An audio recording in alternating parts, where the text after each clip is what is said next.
Hello dear friends, this is Sarah from Sunset Bow, and I am going to be doing another unboxing today. This is a deck that I was really excited to get, and oddly enough it's a deck that I wasn't attracted to for a really long time, and suddenly I was, and that's because this deck is the Arcana Tarot. And basically, you know, what I had seen of this deck for a really long time was the Llewellyn version, which, you know, don't get me wrong, I think it is very beautiful, but something about it I just wasn't attracted to. I think, you know, it felt like very bright colors. The figures, you know, because I think the colors were so bright, it all felt a little bit kind of cartoony. I feel like that's not the nicest, that's not really the right word to use, I guess. Not so much cartoony, but just not, you know, as realistic looking as I felt like the intention was. And so I really wasn't interested in it for a long time. And then I saw a video, I believe that was done by Katie Flowers on YouTube, where she actually walked through a comparison of the Llewellyn edition and the self-published edition of this deck. And upon seeing the self-published edition, where, you know, the cardstock's a little thicker, the colors are a little moodier, the borders are really thin and unobtrusive, and you know, the card titles are as well, all of a sudden, on seeing that edition, I was in love. And knowing that, you know, Anna Kay can only sell her you know, self-published edition of the deck until her stock is gone, and then can no longer sell it anymore. You know, that self-published edition is never going to be reprinted. I decided to go ahead and grab one from her, and so I bought one.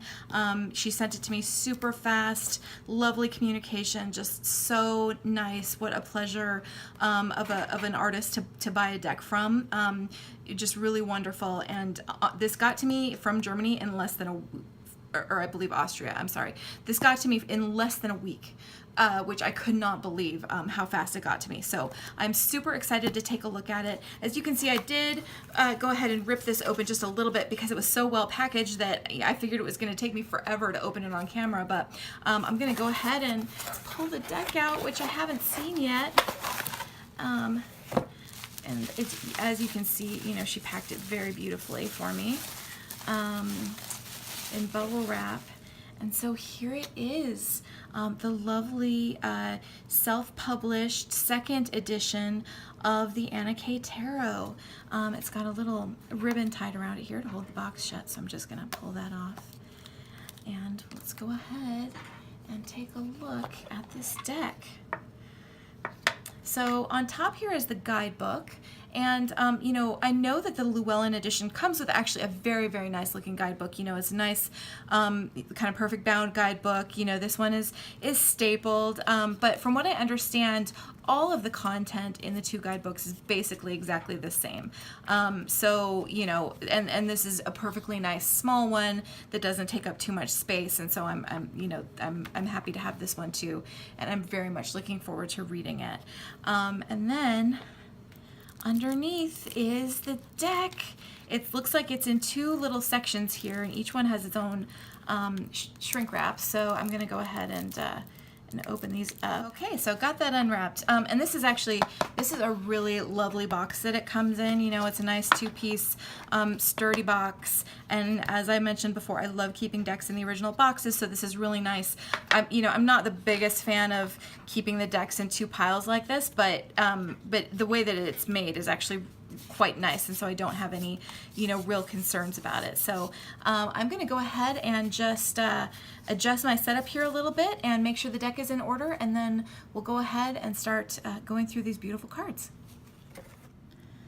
All right, so just did my setup a little bit here, and I've gotten the deck all in order, and I'm just going to go ahead and flip through it. I might not go through the whole thing just because, you know, I know a lot of people have seen and thought about this deck a great deal, and obviously don't need my rambling comments on every single one of the cards. You know, it's very Rider-Waite-Smith based in a lot of ways, and so there aren't a ton of surprises in the imagery. There are some cards that are different that I might touch on a little bit, but a lot of it is very Rider-Waite-Smith. What I will say is that I really love this cardstock. It's very nice and matte. The backings are beautiful, and I really love how the images just have this very, very thin border around them. It's got this extremely unobtrusive title on it, so you still have the title, but it's just kind of right within the image in a very, very small and unobtrusive way. And I really like how the suits have sort of color-coded borders on them, so each suit kind of has its own color of border, and then the majors are just sort of multicolored of whatever really goes with the image. So they're also just a really nice size. My understanding is that the Llewellyn deck is a bit bigger, and I have small hands, and I really like the size of these. They feel like they're going to be really, really easy to shuffle. So I'm just going to start flipping through these, and again, you can see the Fool, for example, very, very Rider-Waite-Smith based, but I'm already noticing, how in the self-published edition, how much sort of darker and moodier the colors are than in the Llewellyn edition, and I really, really like that. I love how it just gives it a little more of a touch of realism, and and again, a little bit less of that slightly cartoony feel that I feel like you get with the Llewellyn edition. This High Priestess is just stunningly beautiful. Obviously there are differences in a number of the cards, but I really love what she's done. She's literally holding one of the phases of the moon in her lap here. So beautiful. And the Empress, I actually really like this Empress. I know that a lot of people have expressed some difficulty with her, but she, like, a woman doesn't have to be beautiful to be the Empress. She definitely looks like a motherly figure, and she looks very, very connected with the earth, and she looks, she has all of those characteristics of what you feel like the Empress should be. I love how she has, butterflies around her, and her bare feet, firmly on the ground. It's very, very much that Empress feeling. And then contrasting that with the Emperor, I love how you have a little bit of the theme with the checkered floors, but then, he is in so much of more rigid, indoor, very, very kind of formal environment in comparison to her. So it really captures the feeling of the cards beautifully. And I really like this Hierophant, High Priest here too. He looks like a very traditional one, but he has a kindly look about him. I like his face. I love so much the facial expressions in these cards. I love how they just seem like ordinary people. This Lover's card in particular, I adore this. I adore the fact that she chose an older couple to illustrate the lovers. And then again, there are some cards that are just really wonderfully different from what you would see in sort of a normal Rider-Waite-Smith type of deck, but it's beautiful imagery. I mean, it's just really lovely. So Justice in this deck is 8 and Strength is 11, so different ordering from what you see in a Rider-Waite-Smith deck, but it's the older ordering, but that doesn't make any difference to me. And I really like how she uses these black and white squares and with the Emperor too, to really illustrate that sort of order and power. And again, lovely Hermit. Just look how beautiful that is. And again, I like the darkness of it. I like the moodier colors. I like that feel to it. So yeah, these are great cards. One thing I'd noticed too here is that in the Wheel of Fortune, you have this sort of ghostly figure who's turning the wheel, who's sort of representing, fate or the gods or, whatever sort of force you believe is controlling the universe and turning that wheel. And in the images I've seen of the Llewellyn edition, this is so washed out that you can barely see this figure, it seems like. And here it's very apparent in the self-published edition. And this Strength card is beautiful too. I mean, I love how all of these people, none of them they don't look like supermodels, you know, they look like real people. They look like people you might know. This lovely death card. I mean, that is, it's just, it's a different take on death, but it's very beautiful. But yeah, I mean, I really, really love the imagery. A little bit of a normal looking devil, you know. This is one card where I don't, it's not my favorite, you know. I feel like given the sort of theme of ordinary life and ordinary people in these cards, there is other things that she maybe could have done with the devil, but, you know, obviously it's a very beautiful painting. And again, very recognizable tower. Now her star, moon, and sun don't have any people in them.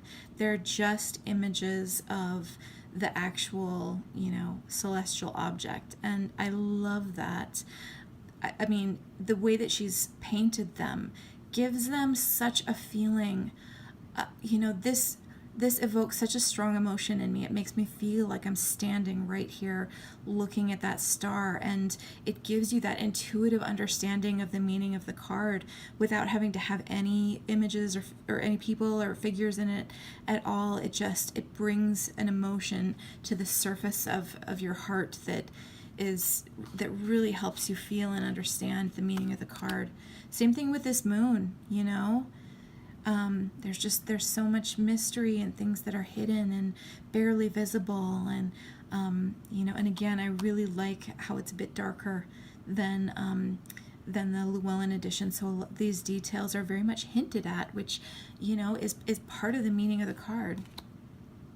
And the sun as well. I mean, again, you know, it evokes an emotion. It makes you feel like you're in a real place, and I love that. So, and then Judgment here, you know, I really like this depiction. It reminds me of, you know, it's got the angel in it, but it reminds me of, you know, Plato's The Cave, allegory of the cave, you know, these people coming out of the darkness and into the light. And then I really love her depiction of the world.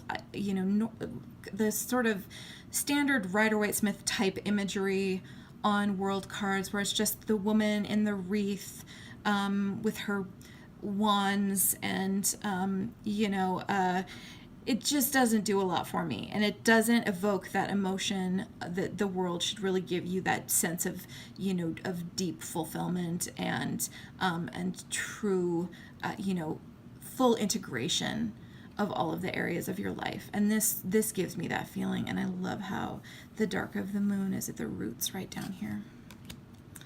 Now, I'm going to go through these pretty quickly because, you know, again, I think a lot of these are pretty Rider-Waite-Smith based, but I think one of the real strengths of this deck is in the aces.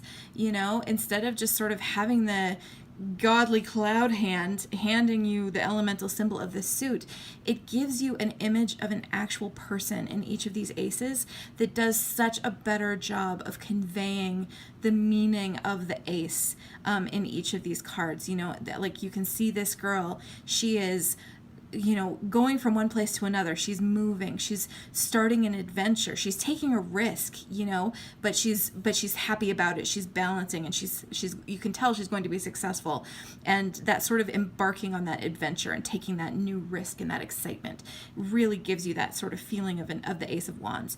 And you can see too here that, you know, the way that the names of the cards are written on there. It just says ace, and it's got the little symbol of the two crossed ones. So it's really unobtrusive how it's, you know, the names of the cards are indicated within the images. So we've got the Two of Wands here, and this, you know, leans hard on the sort of indecision and many options, you know, meaning of the Two of Wands, and it gives you a real distinct emotion that is quite a bit different from the emotion that you get from the Rider-Waite-Smith version of this card, and I really like it. I love how all of these people look like ordinary people. You know, this deck, it gives you that feeling of like you live in a small town, you know, several hundred years ago, where you know everybody, and all of the meanings and life lessons in the tarot can be seen in the day-to-day experiences of these people's lives. It just, like, look at this. I mean, the Five of Wands is two guys arm wrestling in the pub. Like, that's wonderful, because it's that sense of competition, but it's not a serious competition, and in a lot of ways people are having fun, and so it just gives you that very distinct meaning of the Five of Wands, and it just it makes me think of the beginning of Beauty and the Beast, where Bella's going around singing "Little Town, it's a quiet village." Like, that's what this village feels like to me. It's like you're going around this small town and you're just seeing all these everyday people's experiences, and just all of those sort of archetypes and experiences in life, and everything that's depicted in the tarot can really be captured by just what these ordinary people go through on a day-to-day basis. And I really love that. This is a really pretty Eight of Wands. Again, sort of like the Ace. Like, this gives you a figure where oftentimes you don't normally get a figure, and it does convey a very specific meaning of the Eight of Wands. But I really like the way that it's depicted. And yeah, you can just see no esoteric symbols here. Just everything is conveyed by the posture, the situation this man is in, his facial expression, the weather around him, and the sort of feel of the background, and it really gives you that strong sense. And here, like, look at this Ten of Wands. How much more emotion does this convey than the normal Ten of Wands or the Rider-Waite-Smith Ten of Wands? This dark clouds overhead, and this. I mean, this is oftentimes like what work makes me feel like. So, I relate to this pretty hard. And the court cards, I feel like, are also a real strength of this deck. Again, it's these people where they're conveying so much with their body language and their emotions, and just, the beauty of their surroundings, and it really just gives you the feeling of what the card should be. Like, look at that Knight, all the motion in this card, and it just is really cool. The Queen of Wands is lovely. And the King of Wands, again, I mean, the motion here and the facial expression, it just conveys so much of, if you struggle with the court cards, like, what a great deck, because, like, it gives you just such a feeling of understanding the differences in what all of these different courts mean. It's so evocative. Another lovely Ace with a figure in it that really conveys the meaning of the Ace. Yeah, I really love this deck. I think it's so beautiful. And I'm so happy that I got the self-published edition. Like, look at this guy's face. I mean, like, it just... everything is... so much is conveyed emotionally. And... this is how I relate to the tarot in a lot of ways. I mean, it's these emotion. I mean, I'm a water sign. I'm an emotional person. This is, emotions are what I really connect to. And this just gives you so much of that feeling. The esoteric symbology just doesn't mean as much to me as being able to see what these people are thinking and feeling. I mean, they're just these wonderful images.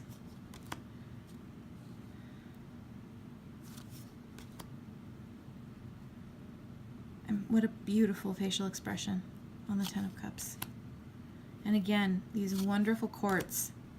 I understand that in the first edition, her first self-published edition, this is the second self-published edition, the Knight of Cups didn't have all of these roses, and I love that edition. It just gives that sense of that, over-romantic Knight of Cups. And the Knight of Cups is one of my favorite cards. It comes up for me all the time because, my whole emotion thing. So I really love that one. And the Queen with her feet in the water. And look how kindly this King of Cups looks. I really love this deck.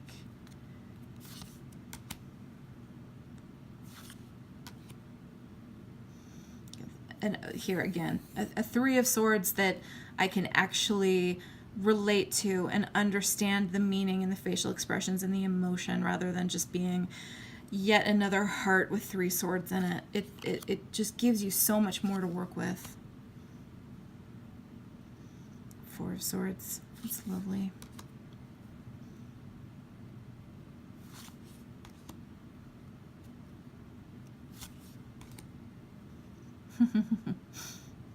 This sneaky guy. I know a lot of people comment on how wonderful this 8 of Swords is, and it really, really is a wonderful depiction. I love how this woman is dressed so beautifully, and she clearly lives this very privileged life, but inside, you know, looking in the mirror inside, she feels so trapped. It's such a wonderful image. And this is another one, too, where, you know, it's showing the aftermath, you know, that this man, he has been stabbed. Like you can see, he's been stabbed with the 10 swords, that way over the top 10 swords that you normally see in a Rider-Waite-Smith style 10 of Swords. But this shows the immediate aftermath where, you know, he has hit rock bottom and he's on the upswing again. And that really captures the meaning of the card so well, I feel. You know, it just, and again, these wonderful courts, and this page, you know, fighting with a practice dummy. She is beautiful. I love the snowy trees around her. That just gives you that feeling of the Queen of Swords. I mean, it's just, what a great deck. I absolutely love this deck. I can't wait to start reading with it. It's so, you know, I'm excited to read her guidebook, but everything about this deck is just so evocative and so easy to connect to that I know I'm going to be able to start reading with it just really easily, pretty much right away. You know, it's such a lovely deck. There's so much emotion that is so clearly conveyed.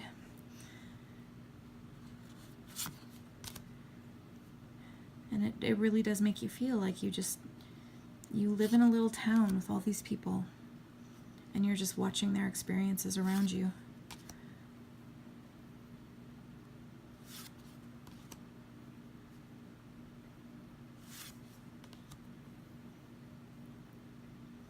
Like, I love this 10 of Pentacles. I mean, the happiness on these people's faces, it's just, and again, the wonderful courts. I mean, you know, what a great deck this is. This is a great deck for a beginner. This is a great deck for an experienced tarot reader. This is just a great deck for everybody.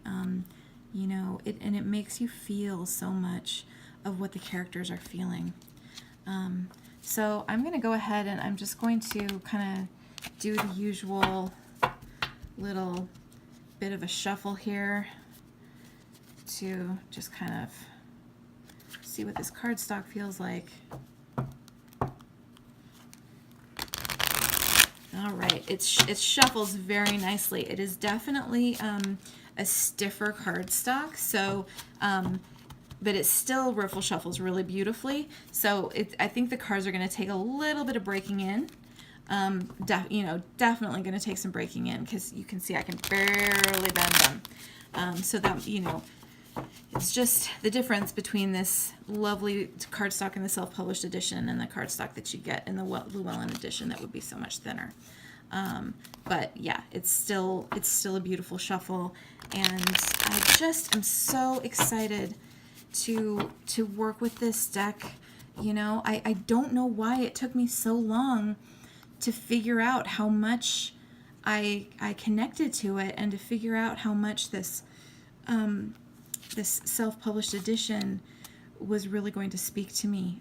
So yeah, beautiful, beautiful deck. So again, this is the Anna K Tarot, the second self-published edition. You know, still available from Anna K's website. Right now I'm making this video in summer of 2018, and she still has copies. And again, you know, the self-published edition is only available until she runs out. So it's one of those decks that I had to have, and I had to get it while I still had the opportunity, and I'm so happy I have it. So anyway, thanks so much for watching, and have a great one. Bye-bye.